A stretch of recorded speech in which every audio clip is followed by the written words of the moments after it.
Episode 8 Victory and Defeats.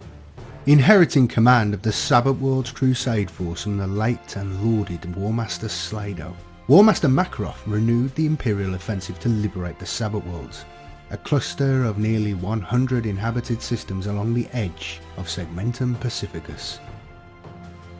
Many legendary actions distinguished this 20-year campaign, and many legends were made.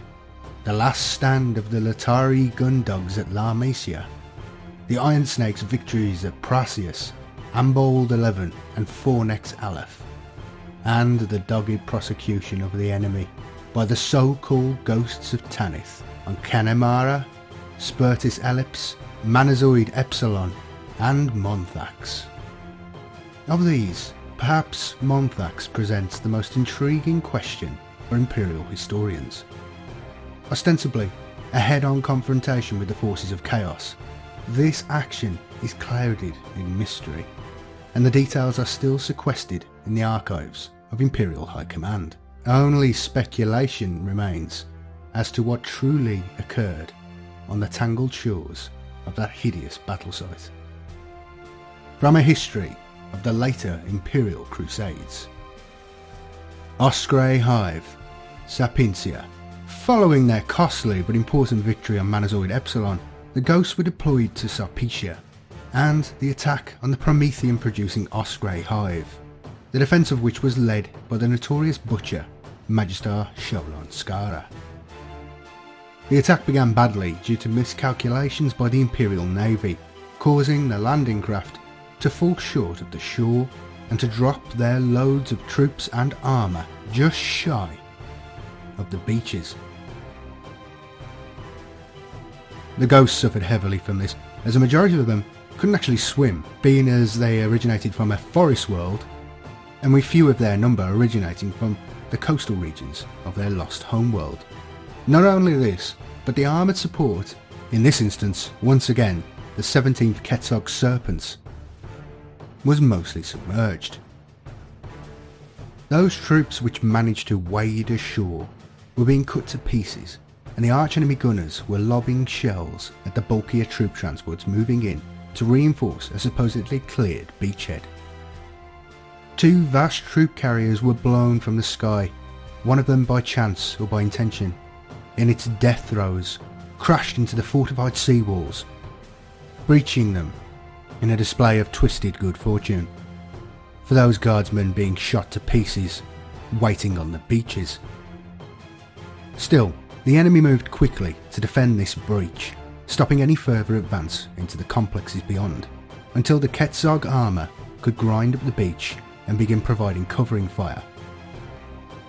In the meantime, Trooper Catherine and several men with him noticed a door set into the now shattered wall, and proceeded to climb and enter it. Fighting their way through the scattered enemy forces, they began to head towards the refinery stacks, which towered over the city. Once more they ran into the arch-enemy, and a vertical firefight ensued, resulting in the use of demolition charges, which so damaged the structure of these giant exhaust stacks that they began to collapse. The Ghosts made their escape deeper into the hive. Surprisingly, they did not encounter any resistance, and following the noise of lasgun volleys, came upon a vast space with what appeared to be every arch-enemy soldier in Osgray Hive, under the eye of Magister Skara. To the shock of Catherine and the Ghosts with him, the massed ranks of the enemy were committing suicide in a bizarre manner. A rank would march forward, turn to face their comrades, and then be shot by a volley from those heretics behind them. Turn to face their comrades and then be shot. A large earth-moving machine would then glide down, scraping and collecting the corpses before dumping them in a heap, so the next rank could march forward and do the same. It is often fruitless and dangerous to attempt to understand the mentality of the damned and the heretical, but Imperial intelligence reports state that it is likely a result of the destruction of the refinery towers, caused unintentionally by this small squad of Ghosts, made it appear that the defences had been breached, and perhaps their perverse beliefs demanded sacrifice in this way. Whatever the reason, the Magister himself did not participate in this worship, along with his followers, and was captured alive. Colonel Commissar Gaunt, the ranking officer present, was ready to give the degenerate heretic the Emperor's mercy. But at the suggestion of Trooper Catherine, spared him, arguing that the Magister worshipped death in all its forms, and a fitting torment was for him to live a long, long life. And he does still, courtesy of the Emperor's holy orders, I am reliably informed. Nasodon. The initial phase of the reconquest of Nasodon was something of a debacle, with an overextended advance of the Imperial forces having to beat a hasty retreat from a stronger than expected enemy force. As the Tanith First were withdrawing, they came across a field hospital of the Royal Volpone Blue Bloods, in which 30 soldiers of this esteemed regiment, too wounded to be moved, had been left to their fate by their comrades in their haste to withdraw before the advancing archenemy.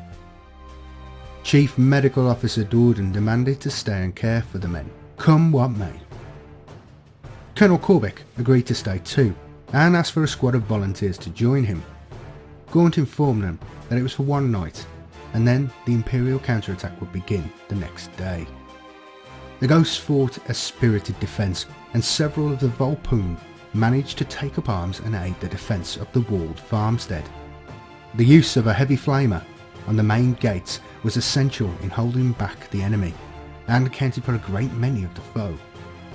The enemy brought artillery up, and given time would have levelled the whole position, but the Ghosts had held the place long enough, and the Imperial counterstrike pushed the enemy back. This action won them a fair amount of respect from many of the Volpone, who nonetheless still considered the Tanith savages. Nasodon itself was retaken shortly afterwards. Monthax. The world was a humid hellhole of mud and stinking jungle vegetation. The Tanith had been deployed to the trench front line, which consisted of waterlogged trenches shored up with prefabricated flakboard sections, with the dense jungle and small rivers and streams between the Crusaders and the foe. The enemy occasionally launched attacks against the Imperial line, and at first it seemed like it would be a gruelling but straightforward conflict. The first hint of the odd series of events to unfold was the reports of Scout Sergeant McCall, who, having deployed to scout the area prior to any Imperial advance, came across a vast ancient ruin in the distance, which should not have been there. Try as he might, he was unable to find it again, despite repeated attempts. This perturbed McCall, who was an almost preternaturally gifted tracker and hunter. Gaunt ordered him to keep searching for the ruin, sensing its potential importance. Then the archenemy attacked. And although they smashed an Imperial regiment to pieces in their advance, they seemed to be assaulting the area McCall had roughly marked as the location of the ruin. As the Imperial forces sought to counter this mysterious archenemy movement and defeat the foe, no matter what warp-crazed madness had beset them, a vast storm erupted over the area as the two forces met. This storm was enormous. The touch of the warp was apparent to all, not simply the sanctioned psychers and astropaths in the orbiting fleet. A strange fury overtook those under the storm, and they threw themselves at the enemy with a drive to push forward to the centre. 3rd Platoon under Major Rawn was the deepest into the storm zone, and with communication disrupted by the storm, they pushed on, which wasn't entirely unreasonable, being the standing order for all guard forces to continue to advance when cut off from the rest of your forces until you meet resistance you cannot defeat. For the men of 3rd Platoon, peculiar sensations, visions and thoughts began to take over their minds. The later debriefing of these men and others caught under the storm's fierce wind, showers and lightning showed that the storm appeared to play on the deepest regrets, emotions and will for vengeance. The Ghosts began to see Tanith during its fall, but this time they could and would fight for it. The cause of the storm and the true target of the archenemy force was the ruins spotted by Macaroth, but its location was masked by illusions and Xeno sorcery. It was in fact an Eldar outpost or sanctuary, housing a small contingent of this near extinct species, composing of a force of aspect warriors and the Eldar following the various careers of their alien caste system. The leader was one Farseer Eon Kul, an ancient specimen for his race. It is postulated that he attempted to use the Imperial forces to defeat the archenemy forces besieging him by unleashing the warp storm to ensnare the minds in an illusion of their greatest regrets that would inspire them to fight and defend the Eldar with their lives.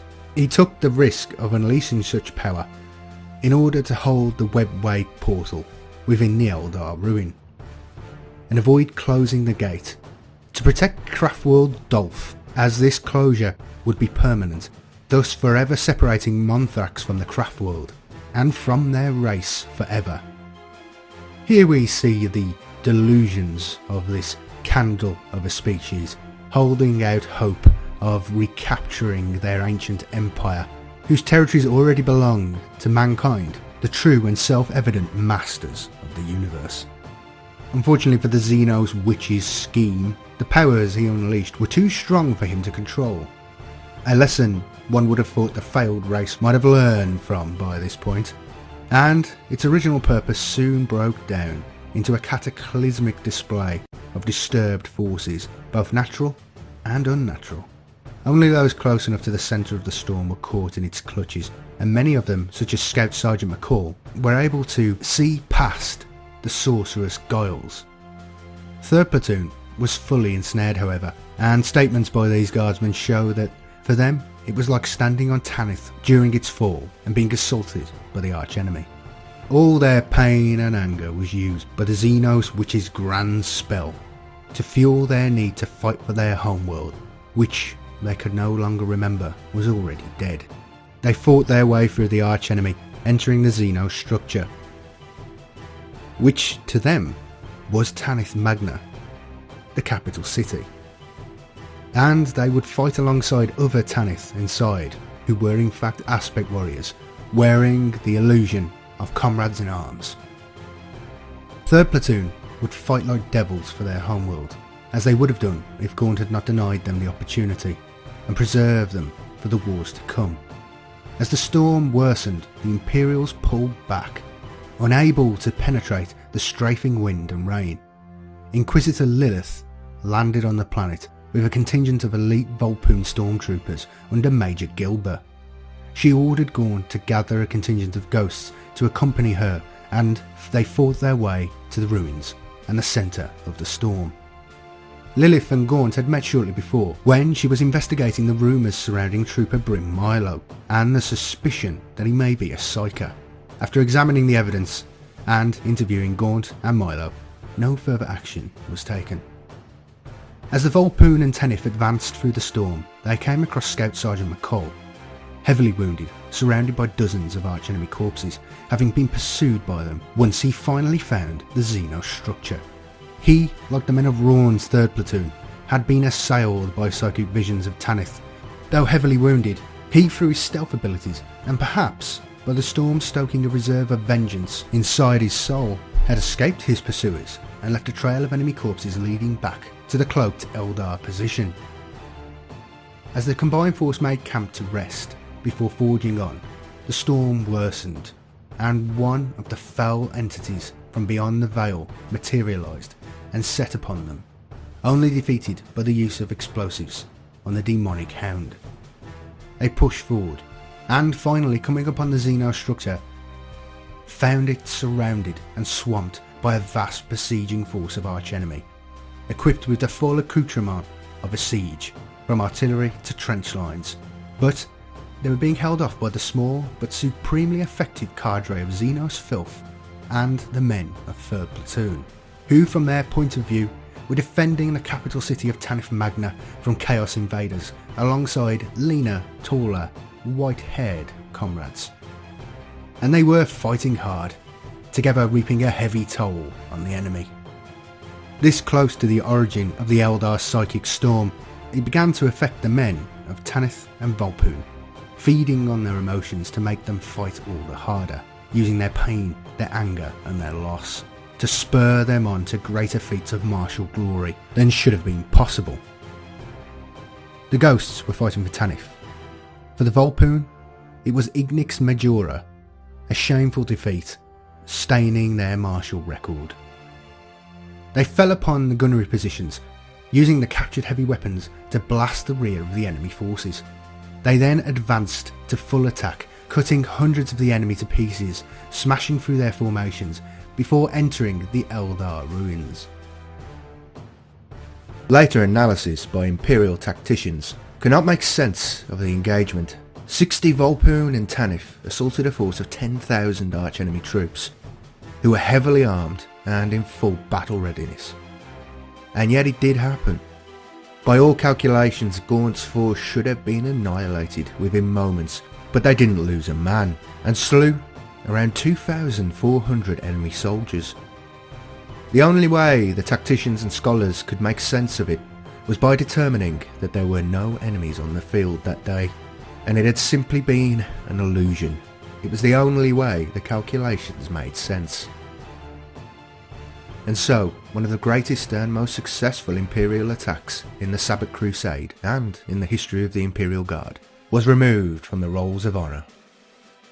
Once inside, Farseer Ion Kull explained that the storm was his creation, but had run out of his control, and that the portal to Craftworld Dolph must be closed to deny it to the foe. Inquisitor Lilith agreed to use her own psychic powers to close the portal, and so she left for Dolph with the Eldar. In a blinding flash, the gate was closed forever, and the resultant psychic aftershock slew 75% of the Imperial fleet astropaths, who fell into seizures and died. Lord Militarum Bulledin, wasting no time, ordered orbital bombardments of the massed enemy legions around the Eldar ruins, practically annihilating their forces on the planet. And with that, the Imperium secured Monthax in the name of the Golden Throne. Reverses. Macaroth secured his reputation and position as Warmaster via these many victories, but this phase of the Crusade was not without defeats.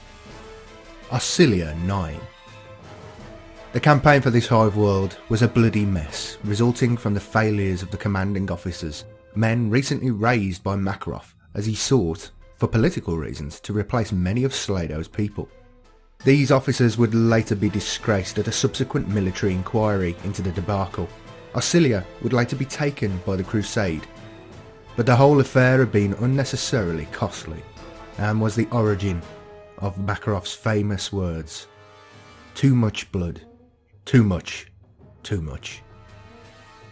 I cannot afford the spill, for the Emperor's sake." The bloodbath of Oscilia would fade from memory, however, once the disaster of Parthenope came to pass. Parthenope. 20 divisions under General Onatar were deployed in 767 to capture the planet and crush the armies of Magister Cooks of the Eyeless, who had been rebuilding his strength there since fleeing Balhut following the righteous slaying of the thrice-damned heretic Archon Nadzibar. General Onatar appears to have underestimated the enemy's strength and resolve following such a glorious victory at Balhut, and fell for a feigned withdrawal of the archenemy forces, drawing the Imperials deeper into the Catral Highlands, where Cooks counterattacked and surrounded the Crusaders. Onatar, realising his perilous position, sent out pleas for assistance to the Crusade High Command, while attempting to extricate his forces from the exposed highlands to form defensive positions in the mining towns of Turanon and Kailask. One guard division, formed by the 4th Samothrace, 2nd Mennonite, 23rd and 26th Valdakian Fusiliers, was cut off and, in the withdrawal, was forced to form up in the Bash Valley, where they were utterly annihilated following a concentrated 5-hour artillery bombardment. Kailax fell to Cooks within days, but Onatar held Turonin for 3 weeks, until the Adeptus Mechanicus deployed a relief force, but these were annihilated during a 5-day campaign by the surprise deployment of war machines from the traitor legions allied with the Magister. Days later, Tyronan fell, and the horrendous fate of Onotar and his men during the conquest and sack of the town are still suppressed by the Holy Ordos, for fear of the damage to morale such disturbing information may cause. Cooks would then deploy his surprising naval strength, consisting of his own personal force and those others he had drawn to him following the arch-enemy's flight from Balhut. This worryingly large battle fleet set upon the Imperial fleet, which had transported Onotar's forces, and the Mechanicum fleet which had answered his call for aid. This was the third largest naval engagement of the Crusade to date, and ended in complete victory for Cooks, who caught and annihilated the Crusaders in the neighbouring Antioch system, creating the Antioch debris field, consisting of the many burned out and shattered hulls from the Crusader force. Parthenope losses continued. File 5 of 14. Canis Nobilis, lost with all hands. Astrophanov, mined, later boarded and sacked. Gauntlet of the Emperor, lost after sustained bombardment sparked a reactor fire. The vessel had destroyed 2 enemy cruisers prior to its loss, and was caught and annihilated while trying to guard the retreat of the stricken battleship St. Orentil. Guild Mechanicus mass cargo conveyance Brutito, one of 19 such vessels destroyed in the engagement. Wrath of Macarius, abandoned then annihilated.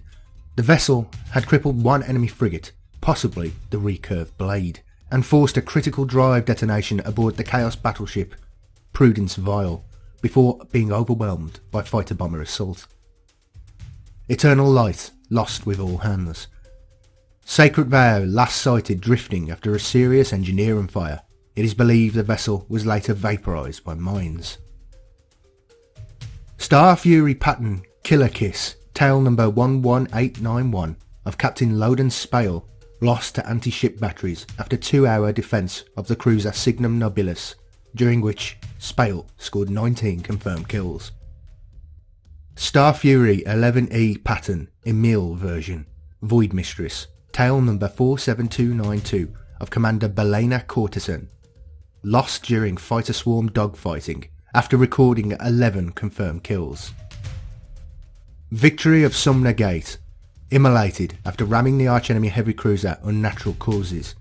The enemy vessel was also destroyed. Extract from the Navy's casualty ledger for the Battle of Antioch. This was a terrible setback and buoyed up the arch-enemy's shattered morale following the defeat and death of their Archon, and the seemingly relentless advance of the Imperial Crusade. But given time, the Warmaster would raise fresh troops and receive naval reinforcements from Segmentum Command, so this defeat, although terrible in the short term, could be addressed, unlike some other events. Urdesh. The Forge World of Urdesh was one of the largest centres for industrial production within the Sabbat Worlds, and had resisted multiple Chaos raids and invasions since the fall of the Cluster.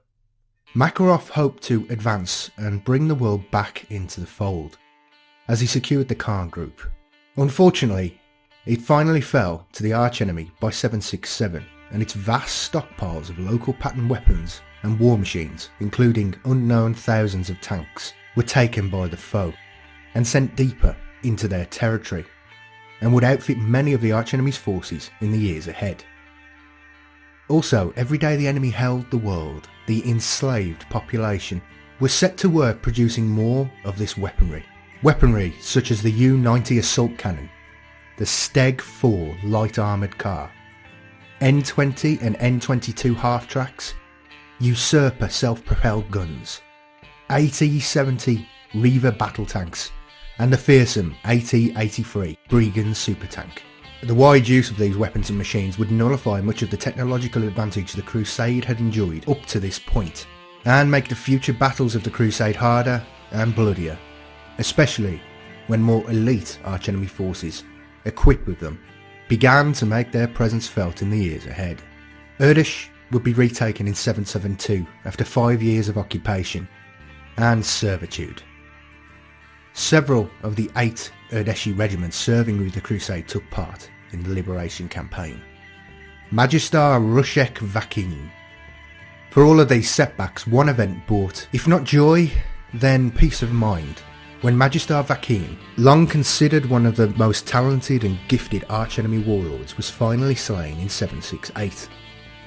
General Urians, another of Macaroth's newly minted chosen men, stumbled upon the enemy fleet at high anchor at Nizon II. Unlike many of the officers Macaroth promoted beyond their capabilities, upon assuming the rank of Warmaster, Urians was widely considered competent and effective in command. Seeing the opportunity, and being a commander of talent, he launched an immediate attack against Vakim and his notorious cult army, the Thorns of Heaven.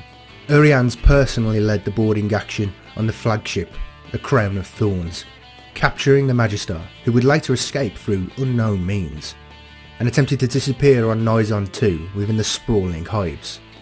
Vakim and 9 members of his Guthka were hunted down and slain in a shootout outside Penator Hive by a kill team led by Urian's protege, Commander Lang Mauser. For several years from 764, Vakim's forces had been raiding and burning Imperial worlds, then slipping away before Imperial forces could amass the strength to face him. One of the worlds his war fleet sacked and burned was the forest world of Tanith.